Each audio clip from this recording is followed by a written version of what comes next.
Oke, kita mulai ya teman-teman. Udah siap semuanya? Siap ya? Siapkan catatannya juga ya. Karena hari ini bahasan kita masih Masih nyambung dengan yang kemarin ya, masih lanjutan dari kemarin. Artinya ada rumus-rumus yang harus teman-teman pahami, tidak harus dihafal tapi harus pahami. Nanti misalkan kasus seperti ini pakainya apa gitu ya, itu harus teman-teman pahami. Jadi eh, silahkan mencatat ya, dicatat itu akan lebih ingat insya Allah nantinya. Ya, tadi presensi saya tadi cek sebentar, cek sebentar iseng. Nextnya nanti teman-teman lebih aware lagi ya, lebih aware lagi ke kewajiban teman-teman sendiri. Oke, nanti selanjutnya tolong diingatkan lagi ya di grup WhatsApp kalau misalkan hari ini kita ada kuliah. Tadi saya hampir lupa, mohon maaf ya.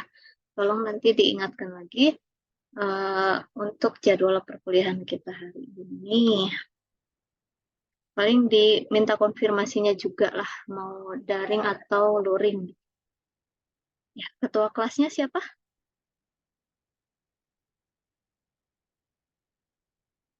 Ketua kelas kalian siapa? Restu.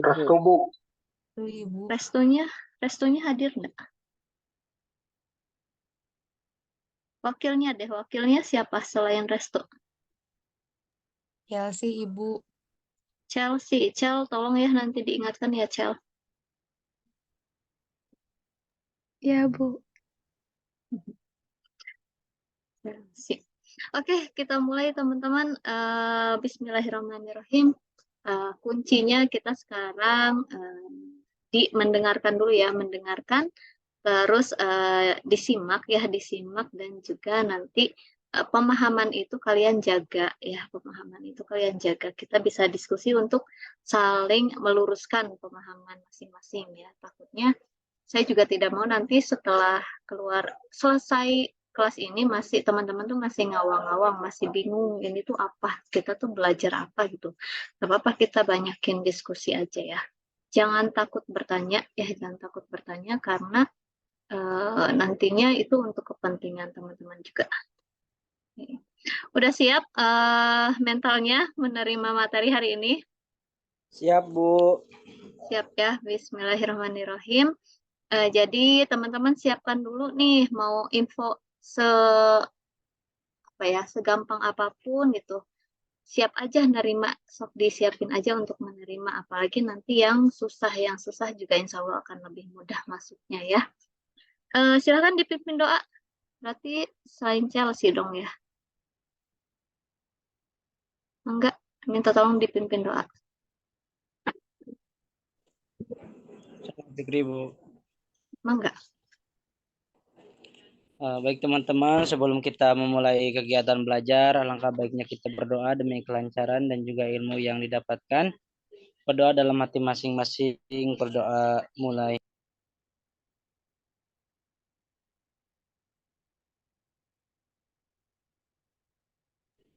Berdoa selesai. Terima kasih, Bu. Terima kasih Kang Fikri. Ya, teman-teman posisi di mana nih sekarang? Di rumah apa di kampus? Rumah, Ibu. Di rumah, Bu. Rumah, Kampus, Bu. rumah ya. Ada yang di rumah, ada yang di kampus. Koneksi aman? Insya Allah, Bu, tapi kadang-kadang dibaca wifi-nya, Bu. Lup-lup ya kadang-kadang. Nah, untuk mencegah kejadian ini, nanti kan kalau kalian on cam sebetulnya juga akan sinyalnya lebih berat gitu ya. Tapi nanti tolong ya sesekali ya on cam ya, jangan off cam terus. Terus paling sebelum kita kuliah, minta disimak dulu videonya ya, disimak dulu video yang ada di Litera. Jadi misalkan kalau dari situ tidak paham, kita kan bisa diskusi di sini ya. Oke, ada yang udah nyimak videonya? Belum, Bu. Minggu depan ya, minggu depan tolong disimak dulu. Tolong disimak dulu videonya. karena kalau takutnya sekali saya menjelaskan itu masih kurang bisa ditangkap, atau nextnya juga setelah ini selesai teman-teman bisa mengulang lagi rekamannya. Saya pasti langsung cantumkan linknya di Litera, nanti di link video ya, di video. Oke, next. Sudah siap catatannya ya teman-teman semuanya? Bismillah. Nah, kita di pertemuan ketiga harusnya distribusi sampling 2 populasi. Kemarin kan 1 populasi. Kita sudah menghitung ya distribusi sampling rata-rata aja kan kemarin. Nah, sekarang kita akan bahas bagaimana sih proporsinya, distribusi sampling proporsi, terus test student. Sekarang juga sampai ke distribusi sampling 2 populasi untuk rata-rata dan juga proporsi. Jadi kita bahasannya sekarang 1, 2, proporsi student tuh 2, 3, 4. Ada 4 ya, ada 4 submateri yang akan kita pelajari hari ini. Kemarin aja yang rata-rata masih pada bingung ya. Terus semoga ini sudah ada gambaran dari yang minggu kemarin. Oke, kita di distribusi sampling 2 populasi. Nah, ini konsep dasarnya seperti biasa nanti akan ada konsep dasar kalau rata-rata populasi itu ya sama dengan rata-rata sampel proporsi sampel. Oke. Ya, kita akan belajar ini. Distribusi sampling proporsi, test student, sampling beda 2 rata-rata, dan sampling beda 2 proporsi. Di materi ada ini ya, tabel T ya, itu tolong diunduh ya teman-teman, tabel T, kita akan membaca tabel juga. Oke, yang pertama distribusi sampling proporsi. Ada yang tahu proporsi itu apa? Proporsi apa sih?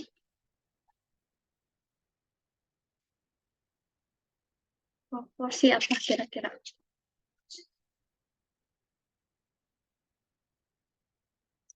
Halo?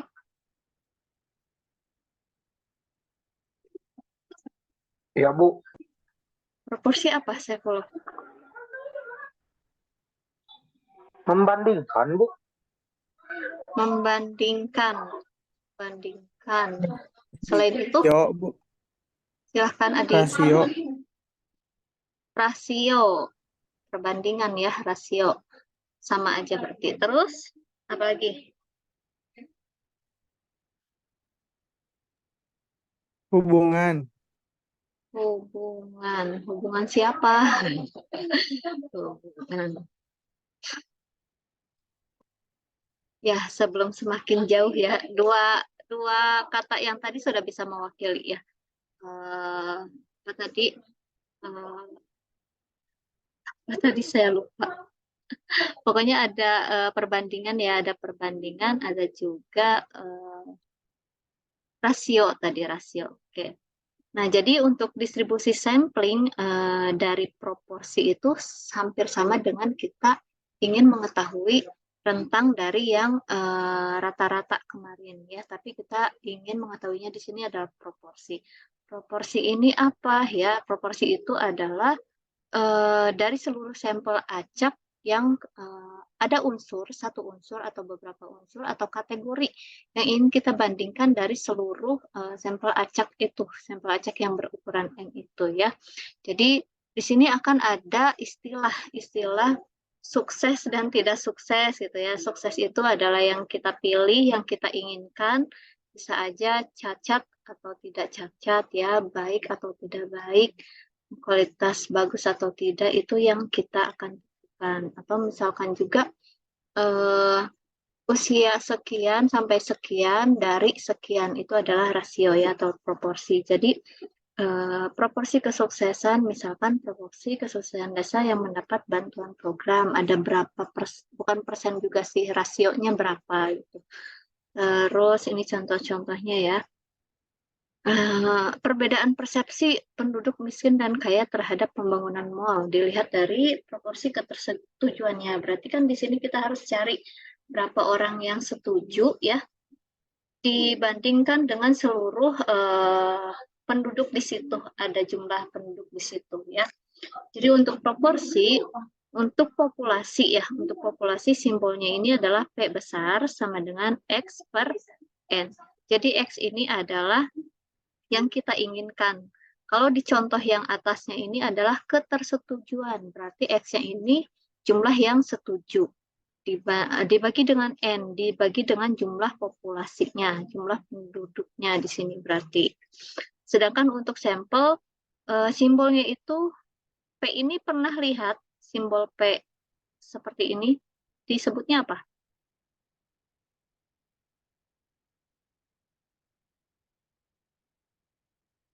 Disebutnya adalah P-topi.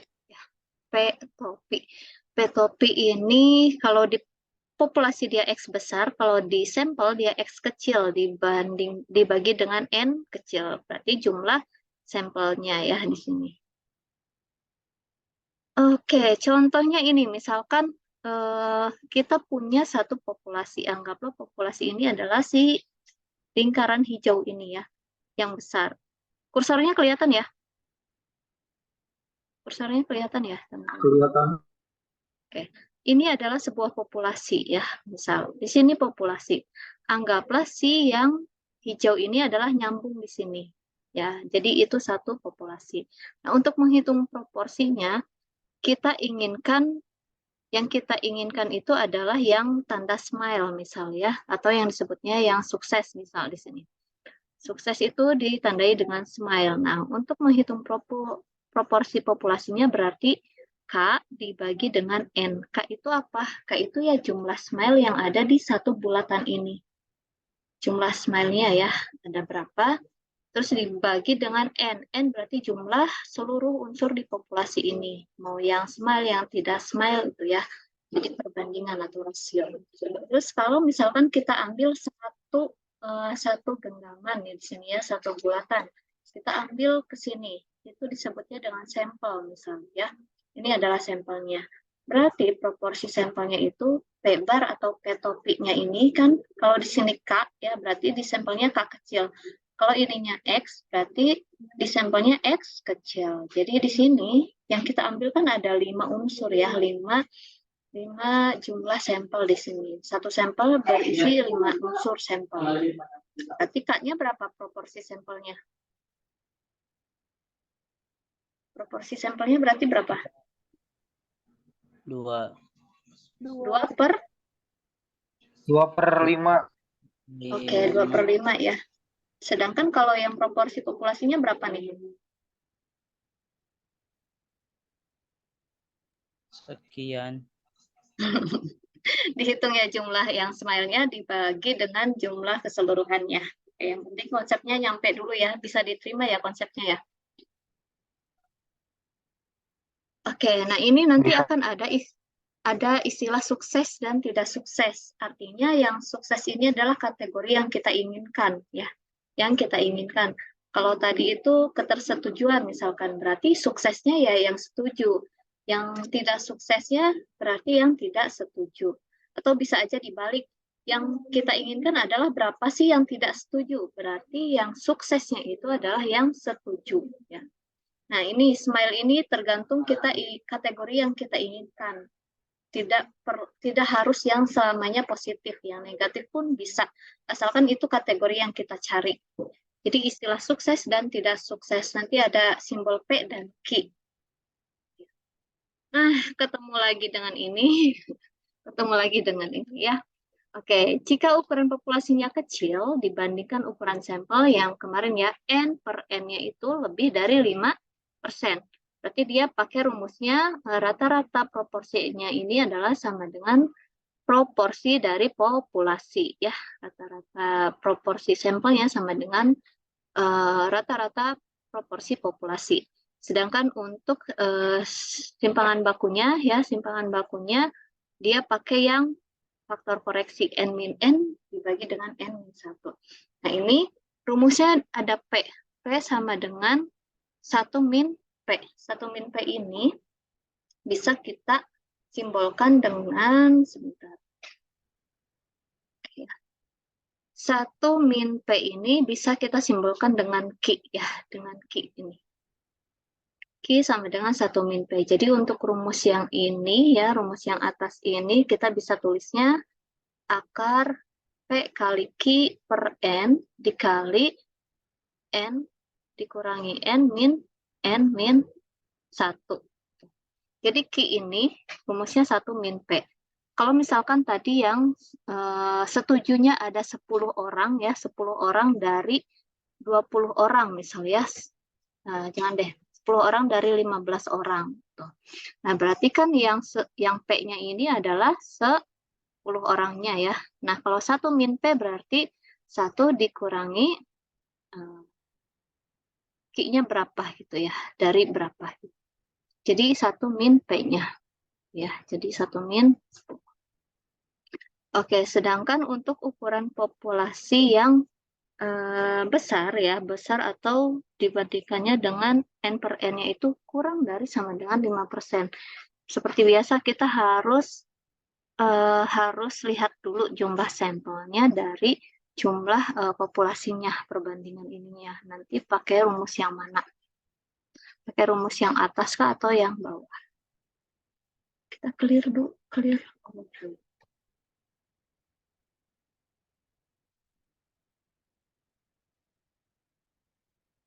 Oke, contohnya misalkan contohnya seperti yang distribusi sampling rata-rata dulu yang ini ya. Kita akan membuktikan kalau rata-rata proporsi dari sampel itu sama dengan rata-rata proporsi dari populasi ya.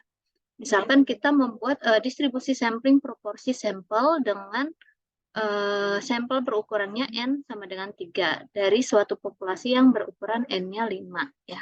Jadi ada 5 unsur dari populasi ada 5, kita ambil 3 sampel. Misalkan yang warna kuning ini kita ambil sebagai sampel ya, anggota ke-1, ke-3 dan juga ke-5. Ya, di mana anggota ini adalah yang kita nyatakan sebagai sukses ya, atau apapun itu kategori yang kita inginkan ya. Berarti yang sukses ini adalah P-nya ya. P-nya sehingga proporsi populasinya adalah 3/5 ya. Ini untuk rata-rata proporsi populasinya 3/5 atau 0,6. Nah, kita akan hitung nih untuk yang proporsi sampelnya benar nggak 0,6 juga.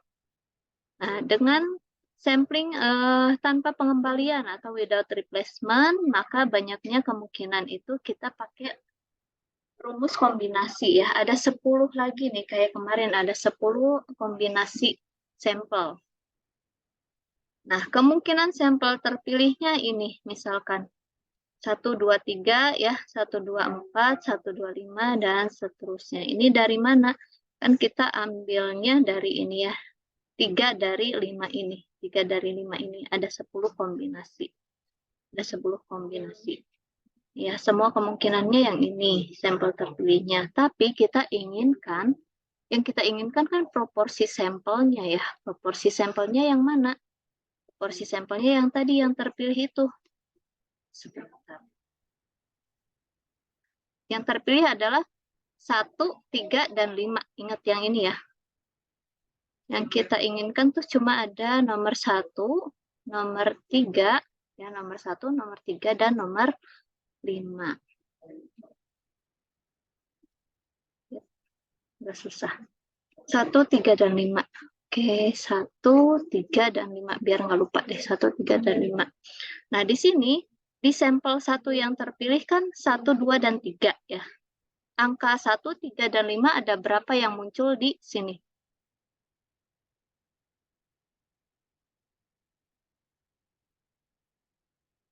Angka 1, 3, dan 5 ada berapa yang muncul di sampel nomor 1 ini? Ada 2. Ibu. Ada 2 ya, ada 2.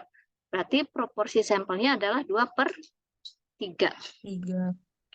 Contoh lainnya misalkan yang ini deh, nomor 6 nih. Nomor 6 ini 1, 4, dan 5. Ada berapa proporsi sampelnya yang masuk ke dalam ini? 2. 2 juga ya. Apa aja 2 tuh, Mel? 1 sama 5. 1 sama 5. Berarti proporsi sampelnya 2/3 juga. Oke, yang lainnya misalkan yang 9 nih. 2, 4, dan 5.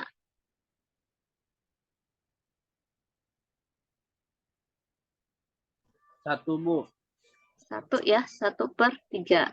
Nah, dari proporsi sampel ini kita ubah ke distribusi ini ya, ke frekuensi, ke tabel frekuensi. Nah, di sini ada angka berapa aja proporsi sampelnya. Ada yang 1/3 ya, ada yang 2/3 sama 3/3, tiga-tiganya nih. Berarti kita tuliskan di sini nih kemungkinan-kemungkinannya. 1/3 ada berapa kali muncul di proporsi sampel ini. Frekuensinya ada 3 ya, ada 1, 2, dan juga 3. Ada 3, terus yang 2/3 ada berapa? Paling banyak kayaknya 2/3. Ada 6 ya frekuensinya, dan 3/3 ada 1. Nah, sehingga kalau kita sudah frekuensikan seperti ini kan 10 dijumlahkan ya, harus ada 10 kombinasi sampel ini. Nah, kita bisa hitung probabilitasnya. Probabilitasnya berapa? Berarti 3/10 ya, 0,3. Nah, ini 6/10, 0,6 dan 0,1. Kalau dijumlahkan, kalau probabilitas harus 1 ya, maksimal harus 1. Sedangkan kalau frekuensi ya tergantung jumlah frekuensi sampelnya itu berapa.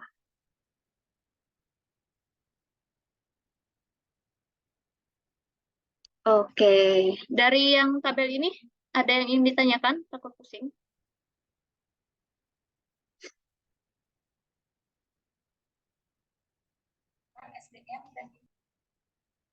Aman ya? Nyambung, sepertinya hampir sama dengan yang distribusi sampling rata-rata itu. Kita akan membuktikan perbedaannya di proporsinya aja. Aman ya, teman-teman? Insya aman, Bu. Sip. Nah, dari tabel itu kan kita hitung ya. Kalau kita hitung di sini, untuk menghitungnya berarti ya, rata-rata proporsinya. Oke. Nah, rata-rata proporsinya 1/3 kali 0,3. Nah, ini dari mana? Yang tadi, Bu, yang dibagi Dari 10. tabel. Dari tabel ya. Dari ini. Kemungkinan ini ya, proporsi sampel dikali dengan probabilitasnya. Proporsi sampel dikalikan dengan probabilitasnya nih. Nah, ini. Kan ini kemungkinan dari proporsi sampelnya dikalikan dengan probabilitasnya masing-masing. Baru bisa diketahui rata-rata proporsinya ya, 0,6. Terus ternyata kalau kita lihat rata-rata proporsi ini sama dengan tadi ya yang di awal itu yang ini. Sehingga proporsi populasinya 0,6 juga, 3/5 di sini. Jadi rumus yang tadi bisa dibuktikan ya kalau rata-rata proporsi itu sama dengan rata-rata proporsi populasi. Oke. Nah, kita hitung dari contoh tadi, misalkan simpangan bakunya, simpangan baku dari proporsi sampel tadi, proporsi sampel. Ini pakai yang mana kira-kira? Pakai rumus yang mana nih? N/N-nya lebih dari 5% atau yang kurang dari sama dengan 5%? Lebih dari, Bu. Yang lebih dari, berarti pakai yang ada faktor koreksinya ya. Ini ya. Oke, kita berarti masukkan P-nya di mana? P-nya itu berapa? P-nya adalah 0,6. Di sini kenapa 0,4? Tuh ya, 1 min P ini. Jadi 1 dikurangi 0,6, sisanya 0,4. Dibagi N-nya 3.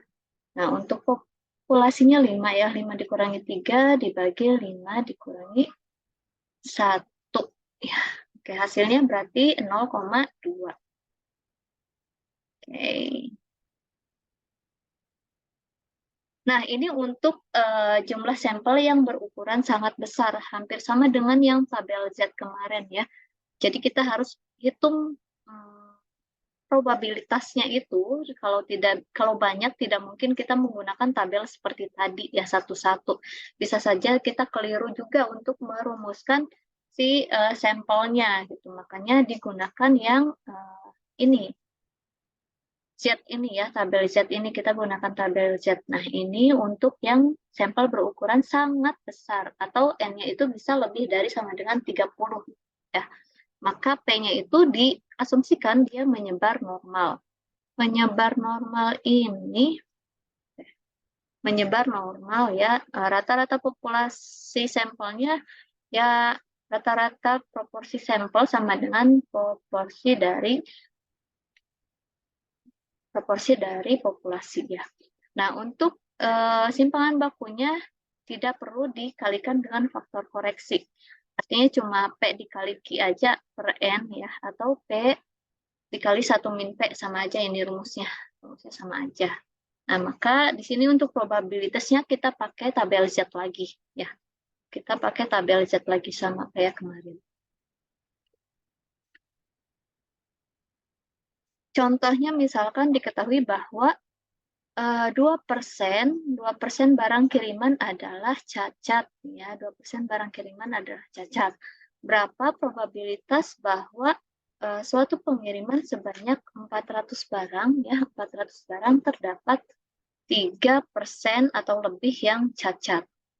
Berarti kita probabilitas kita ingin tahu yang mana? Kita ingin tahu yang produk cacatnya ya, produk cacat. Nah, ini makanya disebutnya dia dengan yang P atau yang sukses tadi ya. Yang suksesnya. Yang cacatnya ada berapa persen? Ada 2%. Nah, berarti yang cacatnya yang 2% ini. Berarti P-nya ya dituliskan rata-rata proporsi sampelnya sama dengan 2%. Ini sama dengan proporsi populasi sama dengan 2% atau 0,02. Terus kita hitung dulu simpangan baku dari proporsi sampelnya ya. Pakai yang mana berarti rumusnya? Paling harus jelinya di sini cara menghitung ininya.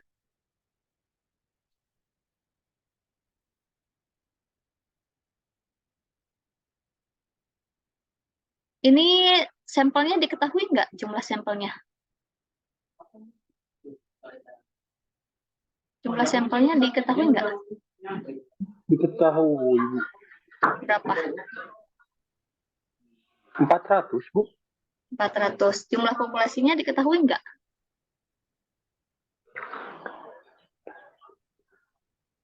Jumlah populasinya diketahui nggak?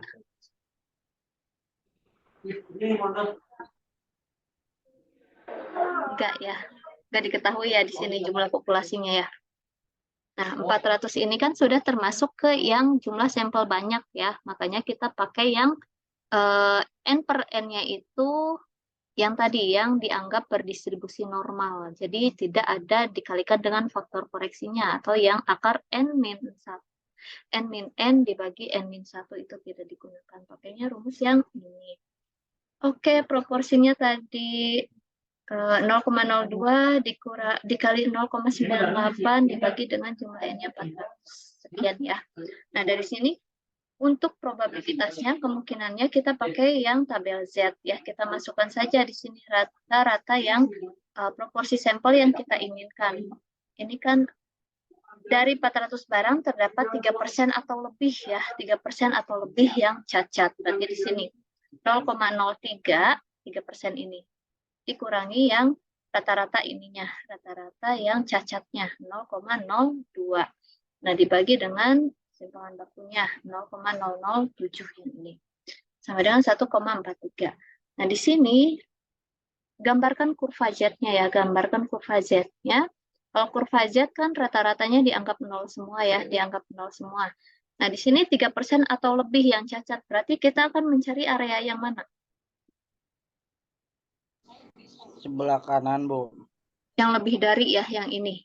Nah, di sini kalian tuliskan nilai Z-nya berapa. Yang akan kita cari adalah 1,43 ya, 1,43. Kalian cari untuk nilai Z 1,43 itu berapa? 0,9236. Karena dia di sebelah kanan, berarti untuk probabilitas ini kita peroleh 1 dikurangi ya, 1 dikurangi nilai Z dari 1,43 itu. Atau 1 dikurangi 0,92236. Hasilnya adalah sekian. Kalau tadi kan manual ya. proporsi sampel dikali probabilitasnya masing-masing kita jumlahkan. Kalau ini sudah satu tabel aja pakai tabel Z. Ya. Dari sini paham teman-teman contoh ini? Bu, izin bertanya, Bu. Silahkan. Saya kurang paham, Bu, kenapa yang diambilnya itu yang sebelah kanan gitu, Bu. Enggak yang sebelah kiri gitu, Bu, yang Yap, gaya got it. Oke, lihat cermati dari kalimatnya ya, dari kalimatnya. Nah, dari kata ini sebanyak 400 nih, 400 barang. Kita ingin tahu kemungkinannya 3% atau lebih dari yang cacat. Lebih dari 3% berarti ya, minimal 3% atau yang lebih dari yang cacat. Kalau dia 3% atau kurang, berarti kita carinya di sebelah kiri ini. 3% atau kurang berarti kita cari di sebelah kiri ya. Tapi kalau 3% lebih dari ya atau lebih berarti kita cari yang sebelah kanan. Jadi ada kata kuncinya lebih atau kurang. Ya. Sudah paham, Bang Fikri? baik, Bu. Oke. Insya Allah sudah, Bu. Yang lain paham? Aman? Baru satu contoh ini. Aman ya. Oke, kita move on dulu. Kalau tadi kan distribusi, sampling, proporsi nih, proporsi. Kita akan belajar tentang distribusi test student. Nah, test student ini digunakan ketika distribusi sampling rata-ratanya untuk sampel yang kecil. Untuk sampel yang kecil ya, maka gunakan test student ini ya. Yang kecil itu bisa kurang dari ya 30 tadi ya, 30 ataupun tadi 10 itu termasuk yang rata-rata sampel kecil ya. Nah, ini oke. Jadi ada tabel T sudah diunduh semuanya ya. Nanti ada istilah DB dan nilai alfa di sini ya. Nah, DB atau DF itu sama aja. DF atau PR kalau di sini mah. DF dan juga probabilitasnya di sini berapa ya? Ini DF atau DB sama aja. Oke, kita move lagi ke sini. Nah, untuk nilai DB ini atau DF tadi ya, degree of freedom, rumusnya adalah N-1. Jadi jumlah sampel dikurangi 1. Untuk alfanya, nah ini nilai alfa itu adalah probabilitasnya tadi. Yang ini. Nah, ini ya, ini adalah nilai alfa yang atas. Nilai alfa, sedangkan, nah ini pokoknya yang ke kanan, ya, ke baris itu ya, ke kolom ini adalah probabilitasnya atau nilai alfa. Sedangkan yang ke bawah nih, 1, 2, 3, 4, sampai seterusnya itu adalah nilai DF-nya. Nilai DF dan nilai alfa. Nah, untuk nilai alfanya ini, luas daerah kurva di kanan nilai T, atau luas daerah kurva di kiri nilai negatif T. Jadi ada tengah-tengah ya, ada tengah-tengah luas kurvanya. Alfanya ini bisa 10% atau 0,1, 0,05. Kita lihat lagi yang di sini ya. Macam-macam nilai alfanya nih. Ada yang 0,5, ada yang 0,05, 0,1 ya, 0,10 atau 0,02. Ini adalah nilai alfanya. Oke, kalau Zoom ini mati, balik lagi ya. Kayaknya less than 1 minute.